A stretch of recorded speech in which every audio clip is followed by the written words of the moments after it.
اعوذ باللہ من الشیطان الرجیم بسم اللہ الرحمن الرحیم وهو الذي أنشأ جنات معروشات وغير معروشات والنخل والزرع مختلفا أكله والزيتون والرمان متشابها وغير متشابه كلوا من ثمره إذا أثمر وآتوا حقه يوم حصاده ولا تسرفوا إنه لا يحب المسرفين۔ اور وہ اللہ تعالیٰ ہی ہے جس نے باغات کو پیدا کیا، چھجوں پر چڑھائے ہوئے اور نہ چڑھائے ہوئے، اور کھجوروں کو اور کھیتوں کو کہ اس کے پھل مختلف ہوتے ہیں، اور زیتون اور انار کو باہم ملتے جلتے بھی ہیں اور نہ ملتے جلتے بھی۔ اس کے پھلوں میں سے کھاؤ جب وہ پھل لائیں۔ اس کی کٹائی کے دن اللہ تعالیٰ کا حق ادا کرو اور حد سے نہ گزرو، یقیناً اللہ تعالیٰ حد سے گزرنے والوں کو پسند نہیں کرتا۔ سورۃ الانعام آیا 141۔ وَهُوَ الَّذِي أَنشَأَ جَنَّاتٍ، اور اللہ تعالیٰ ہی ہے جس نے باغات کو پیدا کیا۔ اللہ تعالیٰ ہی باغات کا، کھیتوں کا اور پھلوں کا خالق ہے۔ اس نے ایسے باغات پیدا کیے جس میں طرح طرح کے درخت اور نباتات ہیں، معروشاتیوں وغیر معروشاتی، یعنی ان میں سے بعض باغات کے لیے چھتریاں بنائی جاتی ہیں، ان کو ان چھتریوں پر چڑھایا جاتا ہے اور چھتریاں انہیں اوپر اٹھنے میں مدد دیتی ہیں، اور بعض درختوں کے لیے چھتریاں نہیں بنائی جاتی بلکہ وہ اپنے تنے پر کھڑے ہوتے ہیں یا زمین پر بچھ جاتے ہیں۔ اس آیت کریمہ میں ان کے کثرت منفعت اور ان کے فوائد کی طرف اشارہ ہے، نیز اس امر کی طرف اشارہ ہے کہ اللہ تعالیٰ نے بندوں کو سکھایا کہ پودوں کو کیسے چھتریوں پر چڑھانا اور کیسے ان کی پرورش کرنا ہے۔ وَالنَّخْلَ وَالزَّرْعَ مُخْتَلِفًا أُكُلُهُ، اور کھجوروں کو اور کھیتوں کو ان کے پھل مختلف ہوتے ہیں۔ اللہ تعالیٰ کھجوروں اور کھیتوں کا خالق ہے، وہ باغوں کا بھی خالق ہے جو جنگلوں اور پہاڑوں کی زینت ہیں، جو دیکھنے میں ایک دوسرے سے ملتے جلتے ہیں مگر پھلوں میں جدا جدا ہیں۔ اس نے کھجور اور کھیتوں کے پیدا کرنے کا تذکرہ خاص طور پر کیا کہ ایک ہی پانی سے سیراب ہوتے ہیں مگر ذائقے کے اعتبار سے بہت مختلف ہیں، اور یہ کہ ان دونوں میں بہت فوائد ہیں۔ مخلوق خدا کی ساری مخلوق اس سے خوراک حاصل کرتی ہے۔ یہ آیت کریمہ اس بات کی دلیل ہے کہ اللہ تعالیٰ نے خاص طور پر کھجوروں اور کھیتوں کا ذکر کیا ہے کیونکہ یہ مختلف انواع و اقسام کی بنا پر بہت سے فوائد کی حامل ہیں، نیز یہ کہ اکثر مخلوق کے لیے خوراک کا کام دیتی ہے۔ وَالزَّيْتُونَ وَالرُّمَّانَ مُتَشَابِهًا وَغَيْرَ مُتَشَابِهٍ، اور زیتون اور انار کو باہم ملتے جلتے بھی ہیں اور نہ ملتے جلتے بھی۔ اللہ تعالیٰ زیتون اور انار کا خالق ہے جن کے درخت ایک دوسرے سے ملتے جلتے ہیں اور ذائقے میں ایک دوسرے سے مختلف ہیں۔ اللہ تعالیٰ نے رزق کو کس بات کے لیے دلیل کے طور پر پیش کیا؟ اللہ تعالیٰ نے اپنے رازق ہونے کو دلیل کے طور پر پیش کر کے یہ بتایا اگر وہ رازق ہے تو وہی حاکم بھی ہے، جو خالق ہے، رازق ہے، پوری زندگی میں کفیل ہے، وہی یہ حق رکھتا ہے کہ انسان زرعی اجناس، مویشیوں اور پوری زندگی کے معاملات میں اسے حاکم مان لیں، اسے قانون ساز سمجھیں جس کے ساتھ کوئی شریک نہ ہو۔ اللہ تعالیٰ انسان اور کائنات کا خالق ہے۔ اس نے رزق فراہم کرنے کے لیے دونوں میں کیسے ہم آہنگی پیدا کی۔ انسان کے جسم کو غذا کی ضرورت ہے تو اللہ تعالیٰ نے درختوں پر غذائی مواد لٹکا دیا۔ انسان کی زبان میں مزے کا احساس ہے تو اس کے لیے پھلوں میں تسکین کا انتظام کر دیا۔ انسان ذوق جمالیت رکھتا ہے تو اللہ تعالیٰ نے پوری کائنات کو حسین بنا دیا۔ انسان کو سواری کی ضرورت ہے تو اللہ تعالیٰ نے ایسے جانور پیدا کر دیے جو اس کے لیے نقل و حمل کا ذریعہ بھی بنتے ہیں اور غذا بھی۔ کائنات اور انسان میں ہم آہنگی ایک ہی خالق، مالک اور رازق کے بغیر ممکن نہیں۔ مومن پر کائناتی اہتمام کس طرح سے انداز ہوتا ہے؟ مومن کا دل شکر کے جذبے سے بھر جاتا ہے۔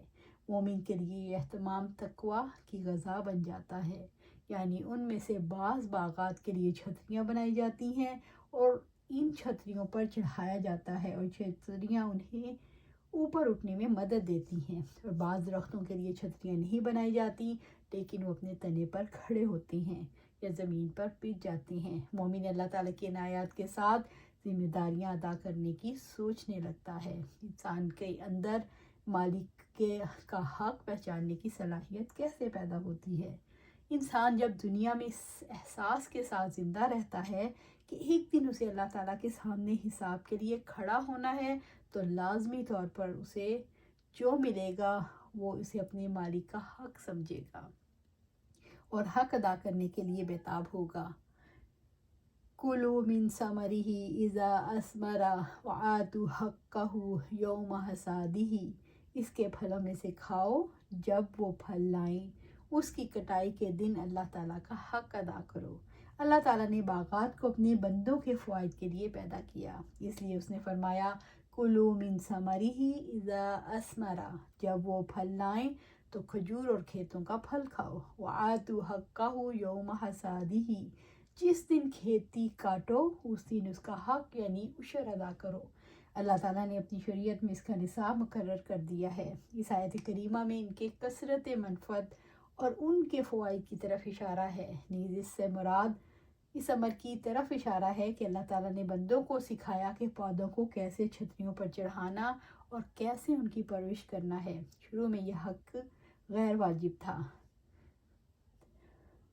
پھر میں اس میں مقدار مقرر کر کے زکوٰۃ فرض کر دی۔ ابن عباس سے مروی ہے، جب کوئی کھیت کاٹتا تھا تو راہ حق میں کچھ نہیں دیتا تھا، اس لیے اللہ تعالیٰ نے راہ حق میں دینے کا حکم دیا، اگر وزن معلوم ہو جائے تو اس حق کا 10واں دینا ہے۔ جابر بن عبداللہ رضی اللہ تعالیٰ عنہ فرماتے ہیں کہ آپ صلی اللہ علیہ وسلم نے فرمایا، جس شخص کی کھجوریں 10 وسق تقریباً 40 من سے زیادہ ہوں، وہ محتاجوں کے لیے مسجد میں چند خوشے لا کر لٹکا دے۔ یہاں پیداوار کے حق سے مراد صدقہ ہے۔ وَلَا تُسْرِفُوا إِنَّهُ لَا يُحِبُّ الْمُسْرِفِينَ، یقیناً اللہ تعالیٰ حد سے گزرنے والوں کو پسند نہیں کرتا، اور حد سے نہ گزرو۔ اسراف حد سے گزر جانے کو کہتے ہیں، اور حد وہ ہے جس سے اللہ نے روکا ہے، خواہ وہ شرعی ہو جیسے حلال کھانے سے تجاوز کرنے سے جو ان کو حرام سے متعلق کر دے، خواہ وہ فطری اور طبعی ہو اور بھوک کی حد سے بڑھ کر پیٹ کو تکلیف پہنچائے۔ یہ ممانعت کھانے میں اسراف کے لیے عام ہے، یعنی عادت اور حدود سے تجاوز کر کے کھانا۔ یہ اسراف اس بات کو بھی شامل ہے کہ کھیتی کا مالک اس طرح کھائے جس سے زکوٰۃ کو نقصان پہنچے، اور کھیتی کا حق نکالنے میں اسراف یہ ہے واجب سے بڑھ کر زکوٰۃ نکالے، یا اپنے آپ کو یا اپنے خاندان یا اپنے قرض خواہوں کو نقصان پہنچائے۔ یہ تمام چیزیں اسراف کے زمرے میں آتی ہیں جس سے اللہ تعالیٰ نے منع فرمایا، جو اللہ تعالیٰ کو پسند نہیں بلکہ سخت ناپسند ہے، اور وہ اسراف پر سخت ناراض ہوتا ہے۔ اللہ تعالیٰ نے اسراف سے روکا ہے کہ شیخی میں آ کر اتنا نہ لٹاؤ کہ خود تنگ دست ہو جاؤ۔ جس چیز میں انسان اللہ تعالیٰ کے حکم کے آگے بڑھے گا وہی اسراف ہے، اور اللہ تعالیٰ اسراف کرنے والوں کو ناپسند کرتا ہے۔ عون بن عبداللہ رحمۃ اللہ علیہ کا قول ہے، مسرف وہ ہے جو دوسرے کا مال کھاتا ہے۔ محتاجوں کو عطا کرنا اور اہل و عیال کا نقصان کرنے سے اللہ تعالیٰ نے روکا ہے، یہ بھی اسراف ہے جس کو اللہ تعالیٰ ناپسند کرتا ہے، کیونکہ وہ حقوق کو ضائع کرتے ہیں اور حدود سے تجاوز کرتے ہیں۔ انسان اسراف سے کیسے بچ سکتا ہے؟ اللہ تعالیٰ کے سامنے حساب کتاب کے لیے کھڑے ہونے کے احساس سے انسان واقعی ضرورت پر خرچ کرتا اور فضول اور بے موقع خرچ سے بچتا ہے۔ شیطان انسان کو اسراف پر کیسے آمادہ کرتا ہے؟ انسان کے ذہن کا رخ اصل سے موڑ کر بے فائدہ اور غیر متعلق باتوں میں الجھا کر انسان کو اسراف پر آمادہ کرتا ہے۔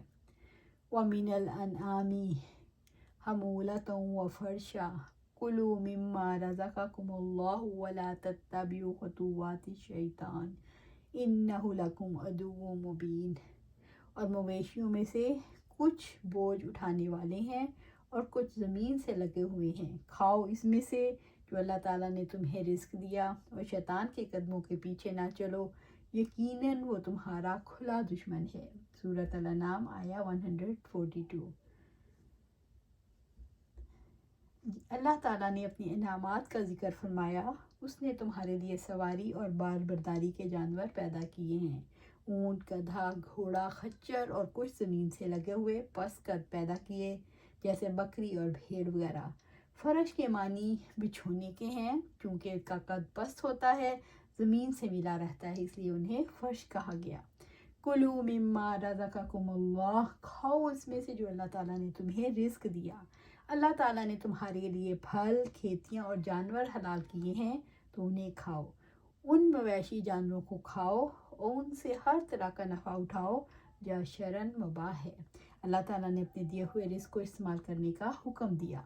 اللہ تعالیٰ بار بار یہ کیوں یاد دلاتے ہیں کہ اس نے سب کچھ پیدا کیا؟ انسان کو یہ یاد دلانا مطلوب ہے کہ ہر چیز اللہ تعالیٰ کی ہے، شیطان کا کچھ نہیں، لہٰذا شیطان کی پیروی نہیں ہو سکتی۔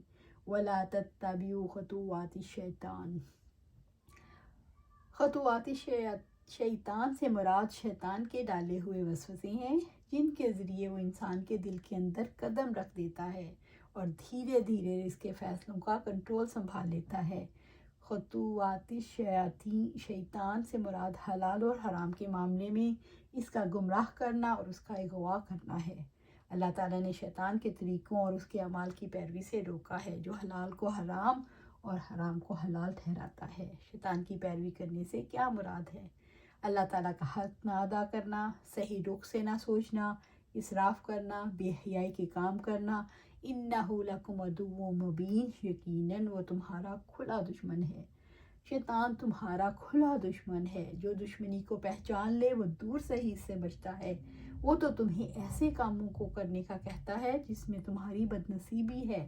رب العزت نے فرمایا انما یامرکم بالسوء والفحشاء وان تقولوا علی اللہ ما لا تعلمون، وہ تمہیں برائی اور بے حیائی کا حکم دیتا ہے اور یہ کہ تم اللہ تعالیٰ پر ایسی بات کہو جو تم نہیں جانتے۔ سورۃ البقرہ آیا 169۔ شیطان کی پیروی سے رب نے کیسے روکا؟ شیطان کھلا دشمن ہے، پھر شیطان کی پیروی کیسے جبکہ نعمتیں اللہ تعالیٰ نے دی۔ اللہ سبحانہ تعالیٰ سے دعا ہے کہ ہمیں شیطان سے ایسے دور کر دے جیسے مشرق مغرب سے دور ہے، اور ہمیں ہر وقت اس کے وسوسوں سے بچنے کی توفیق عطا فرمائے اور قرآن و سنت سے جڑ جانے کی اور جماعت بنا کے رہنے کی توفیق عطا فرمائے اور اس پر استقامت عطا فرمائے۔ آمین یا رب العالمین۔